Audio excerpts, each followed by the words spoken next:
আসসালামু আলাইকুম। আশা করি সবাই ভালো আছেন। আলহামদুলিল্লাহ আমিও ভালো আছি।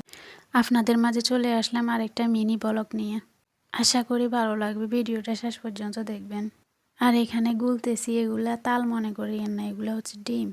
আজকে ডিম দিয়ে পিঠা বানাইতে বসছি। আর পিঠা এগুলার নাম হচ্ছে নারিকেল ঝুরঝুরি পিঠা আমাদের এদিকে। পিঠা এগুলোতে কোনো রকম পানি অ্যাড করা হয় না। আমি এখানে 5টা ডিম ভেঙে নিয়েছি, তারপরে এখানে স্বাদ মতো চিনি, স্বাদ মতো লবণ দিয়ে দিছি। তো এগুলা দিয়ে ফেটিয়ে নিতে হবে, কারণ চিনির দানা দানা ভাব এগুলা যেন না থাকে।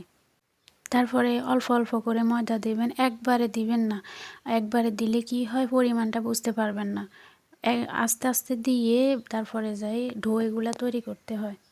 ডোটা একটু নরম রাখবেন। প্রথমে হাতে লাগবে, সমস্যা নেই, পরে এগুলা ডিম তো শক্ত হয়ে যাবে। পিঠা এগুলা কিন্তু সংরক্ষণ করেও রাখা যায়, 1 মাস থেকে বেশি দিন থাকবে, কিন্তু পারফেক্টভাবে বানাতে হবে। নারিকেল এগুলার ভিতরেও কিন্তু পানি থাকলে হবে না। নারিকেল এগুলা ভাজার আগে এগুলার দুধ এগুলা বাইর করে নিতে হবে।